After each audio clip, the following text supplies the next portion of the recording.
Mjaftueshmëria e fjalës. 2 Timoteut 3:14-4:5. Ju ftoj që të shkojmë bashkë te fjala e Perëndisë te 2 Timoteut, kapitulli 3. Dëshiroj t'ju lexoj nga 2 Timoteut 3:14, duke filluar në mes të mendimit të Palit. Ai përdor një deklaratë të shkurtër hyrëse, një deklaratë qartësuese gjatë gjithë kësaj letre të tij të dytë drejtuar Timoteut. 2 fjalët e përdorura në greqisht janë su dhe. Këtë e gjeni për shembull te 2:1. Ti pra biri im, duke e dalluar Timoteun nga pjesa tjetër e grupit. Ai bën të njëjtën gjë edhe te 3:10. E bën sërish këtu te 3:14 dhe gjithashtu te 4:5. Timote, dëshiroj që të spikatësh në brezin tënd. Kështu edhe vargu 14 fillon me këtë frazë të shkurtër në greqisht. Por ti qëndro në ato që mësove dhe u binde plotësisht, duke e ditur prej kujt i mësove, dhe se që nga fëmijëria i njeh shkrimet e shenjta, të cilat mund të të bëjnë të urtë për shpëtimin me anë të besimit në Krishtin Jezus. I gjithë shkrimi është i frymëzuar nga Perëndia dhe i dobishëm për mësim, bindje, ndreqje dhe për edukim në drejtësi, që njeriu i Perëndisë të jetë përkryer, tërësisht i pajisur për çdo vepër të mirë.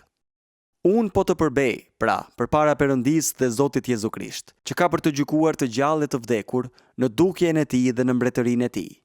Prediko fjalën, ngul këmbë me kohë e pa kohë, bind dhe qorto, këshillo me çdo zemërgjerësi e mësim. Sepse do të vijë koha kur njerëzit nuk do ta durojnë doktrinën e shëndosh, por, sipas ëndjeve të veta, do të mbledhin grumbull mësues për të gudulisur veshët dhe do t'i largojnë veshët nga e vërteta e do t'i kthejnë drejt përrallave. Por ti je i kthjellët në çdo gjë. Hiq keq, kryeje punën e ungjilltarit, përmbushe plotësisht shërbesën tënde. O atë, ne kthehemi sërish te ti në nevojën tonë dhe lutemi që ti ta bësh librin tënd të gjallë për ne, që të na e tregosh birin tënd në fjalën tënde, që të na tregosh veten tonë, dhe që të ripërtërish në ne bindje të forta dhe të qëndrueshme në lidhje me autoritetin dhe mjaftueshmërinë e qenësishme të gjithë fjalës sate. Për hir të Jezusit. Amen. Chuck Smith i ka folur në lidhje me rëndësinë që ka thjeshtësia në mësimdhënien e shkrimit. Prandaj dua të tregohem aq i thjeshtë sa të mundem. Megjithatë, dua të them që në fillim se qëllimi im nuk është që të futem në ndonjë bisedë teknike mbi natyrën e mjaftueshmërisë së shkrimit dhe as në doktrinën e frymëzimit të tij. Mendoj se nuk po gaboj duke supozuar se ky është një material mjaft i njohur për shumë prej nesh, dhe se shqetësimi ynë nuk ka të bëjë aq shumë me zbulimin e atyre parimeve dhe atyre të vërtetave. Por, sikurse edhe me shumë aspekte të tjera të jetës së krishterë, me faktin që t'i kujtojmë ato, të përforcohemi në to dhe të ripërtërim për kushtimin tonë ndaj tyre.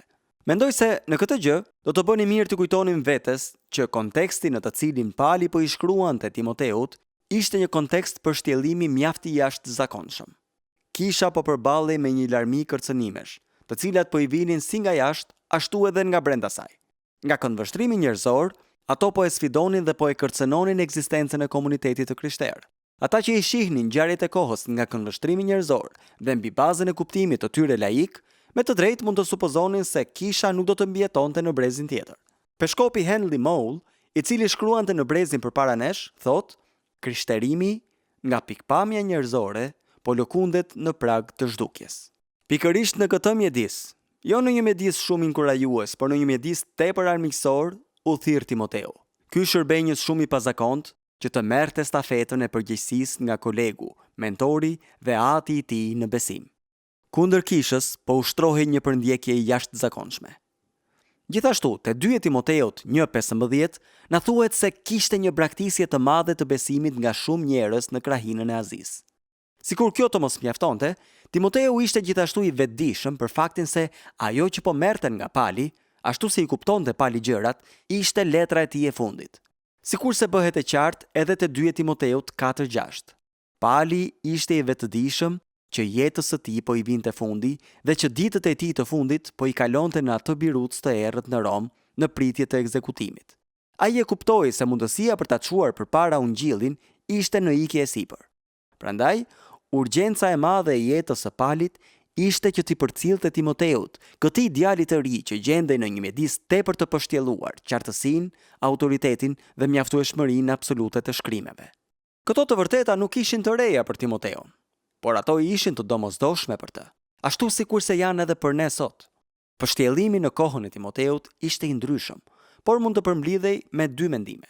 Domethënë, ishte pështjellim doktrinar për faktin që njerëzit nuk dinin se çfarë të besonin, si dhe pështjellim moral, i cili sigurisht që gjithmonë e shoqëron pështjellimin doktrinar për faktin që burrat dhe gratë në përbashkësi nuk e kishin të qartë se si duhet të silleshin.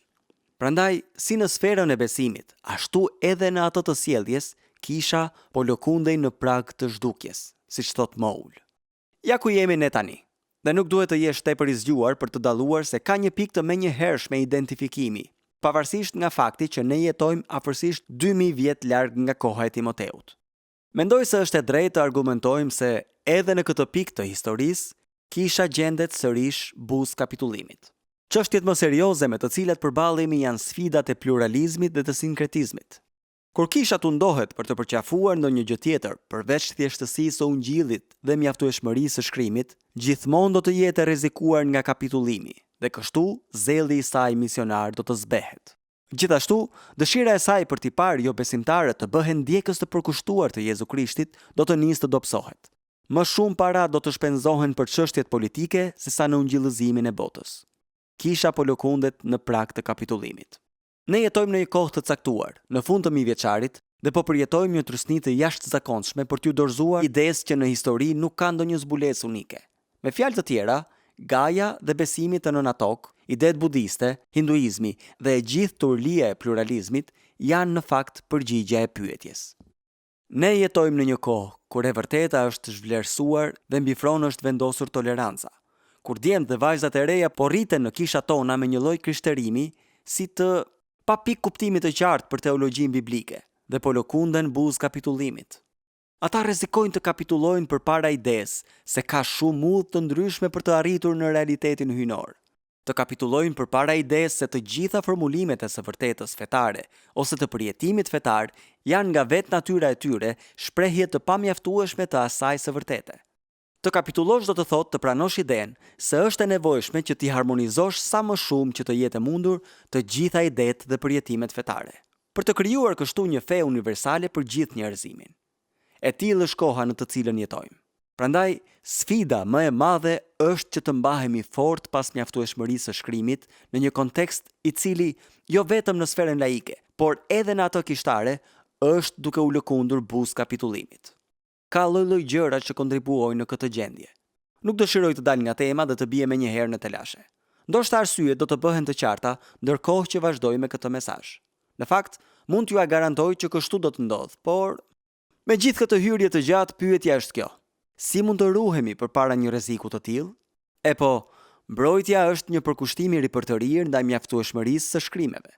Sepse, ndryshe nga fetë e tjera të botës, nëse e heqim mënjan këtë libër dhe atë për të cilin flet ky libër dhe me të cilin na prezanton, marrim fund.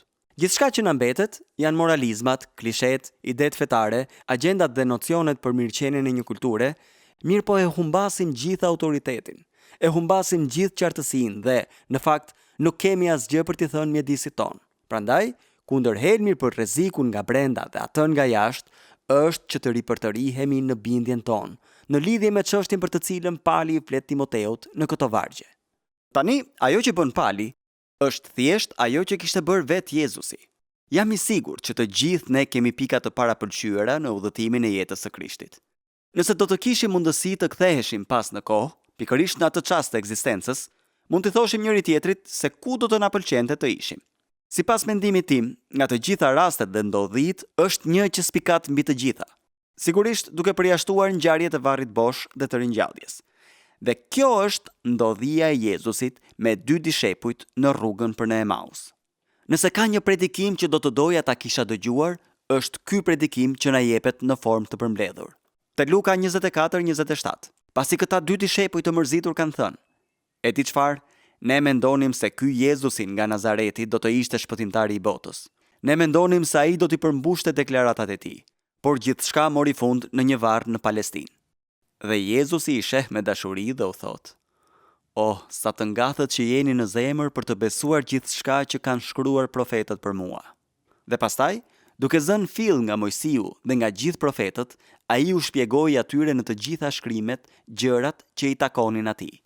Me fjalë të tjera, ndjekësve të tij që po lëkundeshin në buzë të mosbesimit, Jezusi nuk u dha thjesht një nxitje. Ai i ktheu te Bibla. Ai i bëri të vetëdijshëm për mjaftueshmërinë e shkrimeve të tyre. Dhe sigurisht që këtu bëhet fjalë për shkrimet e Dhjatës së Vjetër. Në ndritën e kësaj dëshiroj të them 3 gjëra. Po ju them se cilat janë, që të keni një ide se ku po shkojmë, pasi mendoj se kjo mund t'ju ndihmojë.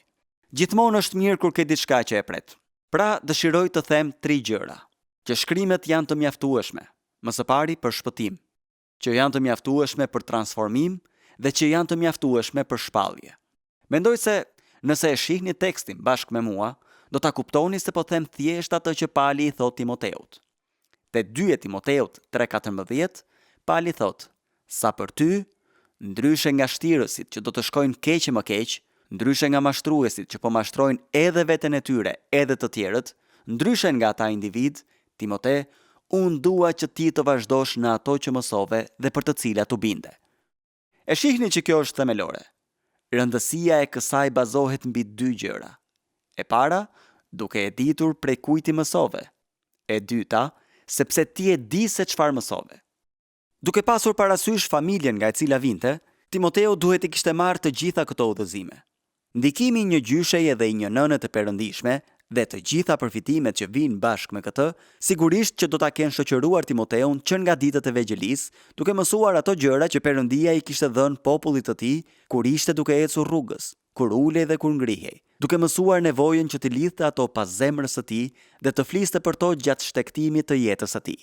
Pali tashmë ja ka përmendur atij se si dobit e një trashëgimie të perëndishme janë diçka për të cilën ai duhet të jetë jashtëzakonisht mirënjohës. Por në themel të asaj që i tha Pali, gjendet vetë e vërteta për të cilën po i fliste. Sipas vargut 15, që nga fëmijëria ai i njihte shkrimet e shenjta, të cilat mund të bëjnë të urtë për shpëtimin me anë të besimit në Krishtin Jezus. Të mjaftueshme për shpëtim. Së pari, për çfarë na shërbejnë shkrimet? Për t'i bërë burrat dhe gratë të urtë për shpëtimin me anë të besimit në Krishtin Jezus. Me fjalë të tjera, Bibla është një libër që flet për Jezusin. Në Dhjatën e Vjetër, Jezusi parashikohet. Te kungjit, Jezusi mishërohet. Te veprat e apostujve, Jezusi predikohet. Te letrat, Jezusi shpjegohet. Dhe në librin e zbulesës, Jezusi pritet që të vijë. Mirë po, kur ne shkojmë te Bibla, nga fillimi e deri në fund të saj, ballafaqohemi me një libër i cili vjen te ne në marrëzinë tonë. Ai libër vjen te burrat dhe gratë në humbjen e tyre. Ai vjen te njerëz mendjet e të cilëve janë errësuar nga Perëndia i kësaj epoke, te njerëz të cilët janë të verbër ndaj gjërave frymërore, dhe shkrimi mund t'i bëjë të urtë njerëzit e pamësuar. Shkrimi është në gjendje që t'i bëjë të verbrit të shohin. Shkrimi është në gjendje që t'i bëjë shurdhët të dëgjojnë. Ai është krejtësisht i mjaftueshëm. Ja pse jemi thirrur për ta shpallur, për ta përhapur dhe për ta përcjellë ato që thot Bibla. E dini çfarë? Ju shkoni në disa restorante në Amerikë, ku kamarierët bëjnë lloj-lloj gjërash. Në disa restorante në Chicago, kamarierët ta sjellin ushqimin duke patinuar. Kjo më duket shumë alarmuese. E them këtë sepse mendimi im i parë është: çfarë po mundoheni të fshihni me këtë? Pse po përpiqeni të më bëni përshtypje me aftësitë tuaja për të patinuar? Unë erdha vetëm për të ngrënë një hamburger, nuk dua t'ju shoh ju duke bërë patinazh. Kam një dyshim brejtës që, nëse kamarierët do të vinin normalisht, ne do të mund ta shihnim me më tepër vëmendje ato që po merrnim për të ngrënë. Dhe nëse do të zbulonim se çfarë po merrnim për të ngrënë, ndoshta nuk do të donim të hanim sërish atje. Por kur largoheni, ju thoni: "Hey, isha në një restorant shumë të mirë. Ata na e shërbyen ushqimin duke patinuar." E po, pse nuk shkove në një pistë patinazhi nëse qenge kaq i ngazëlluar për patinat? Mirë po, nëse ushqimi është ajo gjë që ju intereson vërtet, kush e vret mendjen për patinat? Është diçka vërtet ngazëlluese të shohësh një grup të tillë të mbledhur bashkë në këtë pikë të historisë me shqetësimin e vetëm për të predikuar fjalën e Perëndisë. E them këtë sepse predikimi është lënë në hije. Bota nuk beson më te predikimi. Por kjo është pikërisht thirrja e Palit drejtuar Timoteut. Shpëtimi përmes besimit në Zotin Jezu Krisht. Besimi pra vjen nga dëgjimi dhe dëgjimi vjen nga fjala e Perëndisë. Prandaj, këtë gjë nuk e shohim vetëm në mësimin apostolik, por edhe në praktikën apostolike. Që nga fillimi i veprave të apostujve, çfarë shihni tek apostujt? Tek ata shihni predikues. Ai u thot: "O burra judenj dhe të gjithë sa banonin në Jerusalem, këta nuk janë të dehur, siç po mendoni ju, por kjo është ajo që ishte thënë nëpërmjet profetit Joel. Dhe në ditët e fundit do të ndodhë, thot Perëndia, që unë do të përhap nga fryma im mbi çdo mish. A ju thot, më lejoni t'ju them atë që thot Bibla. Dhe kështu u predikon atyre Biblën, dhe si rezultati i predikimit të Biblës nga ai, njerëzit u të shpuan në zemrat e tyre. Si të shpohen burrat dhe gratë në zemrat e tyre? Çfarë të shpon ata në zemër? Oh, sigurisht që ju mund të keni një gjuhë të mpret dhe t'i plagosni njerëzit. Ju mund t'i të shponi zemrat e njerëzve si rezultati i manipulimit emocional. Ka një mënyrë të caktuar se si ti tregosh historitë dhe ti bësh njerëzit të derdhin lot. Megjithatë, kjo nuk do të prodhoj asnjë dobi që zgjat. Mirë po, kur shpata e frymës e të shpon zemrën e një burri apo gruaje, atëherë ata do të pyesin: ç'duhet të bëjmë? Dhe atëherë ne do t'u themi: pendohuni dhe secilin nga ju le të pakëzohet në emër të Jezu Krishtit për faljen e mëkateve dhe ju do të merrni dhuratën e frymës së shenjtë. Kush e bëri këtë? Pietri? Pietri i cili kapitulloi kur ajo vajza e pyeti nëse kishte qenë me Jezusin? Pietri që po ecte mbi ujë? Pietri që po mbytej? Ti je Krishti, biri i Perëndisë të gjallë. Ati që ju tha, largohu prej meje, o Satan? Ai burr? Jo, nuk besoj se kishte ndonjë që u habit më fort se sa vetë Pietri në fund të predikimit të tij, kur njerëzit filluan të thoshin, çfarë duhet të bëjmë? Ai hodhi vështrimin nga miqtë e tij dhe ata duhet të kenë thënë: "Hej, thjesht vazhdo dhe thua ju atë që tha Jezusi." Dhe atë ditë 3000 burra ju shtuan kishës si rezultati i predikimit të fjalës së Perëndisë. Prandaj nuk është habi që kur arrimte veprat e apostujve 4, ata i nxjerrin përpara Sinedrit, të cilët nuk janë as pak të kënaqur me atë që po bënin apostujt. Ata u bëjnë disa pyetje: "Në cilën fuqi ose në emër të kujt e bët ju këtë?" Atëherë Pietri, i mbushur me frymën e shenjtë, u tha atyre: "Krerë të popullit dhe pleq të Izraelit, në emër të Jezu Krishtit Nazarenas, që ju e kryqëzuat dhe që Perëndia e ringjalli prej së vdekurish, me anë të tij ky njeri që ndron këtu para jush shëndosh e mirë. Ky është guri që i hedhur poshtë nga ju ndërtuesit u bë guri i qoshes." Çfarë po bënte Pietri? Ai po predikonte Biblën. Pse e citonte Biblën? Për shkak të mjaftueshmërisë së shkrimit. Nuk ishte aftësia e tij për të folur për Biblën, por thjesht aftësia e tij për ta shpallur atë. Lëreni Biblën të flas. Njerëzit i thanë një herë Spurgeonit: "Si e mbron ti Biblën?" Ai u tha: "Nuk e mbroj Biblën." "Përse ta mbrosh Biblën?" "Jo, nuk e mbroni një luan. Thjesht e lini të dalë nga kafazi." A mund ta imagjinoni se sa i kushtoi Pietrit që të qëndronte përpara këtij grupi, të cilët vinin nga i njëjti sfond i judaizmit sikurse edhe ai, të cilët ishin populli i tij dhe të cilët i donte fort dhe t'u thoshte me gjithë pasionin e zemrës së tij. Dhe në asnjë tjetër nuk ka shpëtim, sepse nuk ka asnjë emër tjetër nën qiell që u është dhënë njerëzve me anë të cilit duhet të shpëtohemi. Kjo është sfida që kemi edhe ne sot. Hinduizmi thotë se Perëndia është mishëruar shumë herë. Ne themi se ai e bëri vetëm një herë. Nuk mund të kenë të drejtë të dyja palët. Judaizmi thotë se Jezusi nuk ishte Mesia. Ne themi se ai ishte. Nuk mund të kenë të drejtë të dyja palët. Budistët thonë se nëse e rregullojmë sjelljen tonë dhe bëhemi pak më të mirë, Perëndia do të na pranojë. Ne themi se nuk mund ta rregullojmë dot sjelljen tonë dhe se Perëndia nuk do të na pranojë mbi bazën e asaj që bëjmë. Nuk mund të kenë të drejtë të dyja palët. Prandaj qëndrojmë te veçantia e Jezu Krishtit, në atë të vërtetë thelbësore për cilët e gjithë mjaftueshmëria e shkrimit. Filipi bën të njëjtën gjë me eunukun Etiopas. Çfarë po bënte eunuku? Po lexonte Biblën. Pse po e lexonte Biblën? Sepse Perëndia e nxiti atë njeri kërkimtar të shihte në vendin e duhur. Për kë po shkruan ky njeri? Thot ai. Po flet për veten apo për ndonjë tjetër? Pastaj Filipi i tha: "Di ndonjë gjë për etikën judeo-kristiane?" Atëherë Filipi hapi gojën e tij dhe, duke filluar nga ky shkrim, i shpalli Jezusin. Këtë kanë nevojë të dëgjojnë miqtë e mi në McDonald's. Ata kanë nevojë të dëgjojnë lajmin e mirë për Jezusin. Ku gjendet lajmi i mirë për Jezusin? Ai gjendet në Bibël. Tani duhet të vazhdoj më tej, por më lejoni të them këtë. Në çdo rast, te veprat e apostujve, Ungjilli u predikua për hir të së vërtetës së tij. Ose e thënë me fjalë të tjera, Ungjilli u predikua për hir të Krishtit. Këtu dua të bëj një dallim të vogël.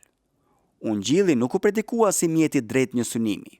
Ungjilli nuk u predikua që kultura e Efesit të mund të ndryshohej. Ungjilli nuk u predikua që tempulli i Dianës të rënohej. Ungjilli nuk u predikua që të krishterët të mund të kishin një stil më të mirë jetese si rezultati i përfitimeve të mesazhit të ungjillit që do të përhapeshin në kulturë. Jo, ungjilli u predikua për të vetmen arsye që burrat dhe gratë të mund të shpëtoheshin. Dhe si rezultati i transformimit të jetëve individuale, familjet, komunitetet dhe kulturat u transformuan rrënjësisht. A ka ndonjë arsye pse pjesa më e madhe e predikimit, me sa duket edhe e predikimit të ungjillit, sjell kaq pak fryt në kohën tonë? Po, mendoj se kjo është pjesë e arsyes. Sepse njerëzit nuk janë të bindur në lidhje me domosdoshmërinë absolute të shpalljes së Biblës mes realitetit të përjetësisë dhe përjetimit në kohë, me qëllim që të ndodhë transaksioni më i rëndësishëm në jetën e individit. Kjo është parë në perandorinë britanike dhe po shihet edhe tani në perandorinë amerikane. Ungjilli nuk është mjet për të çuar përpara një agjendë politiko-shoqërore. Predikimi që u ofron burrave dhe grave një tuf idesh të krishtera për t'i përqafuar dhe për t'i përvetësuar me shpresën që të mund të jenë qytetarë më të mirë në të ardhmen, nuk është ajo për të cilën po flet Pali në këto vargje. Ndoshta ilustrimi më i mahnitshëm për këtë gjë është vetë Pali te Veprat e Apostujve 24, kur del përpara Feliksit dhe Druzilës.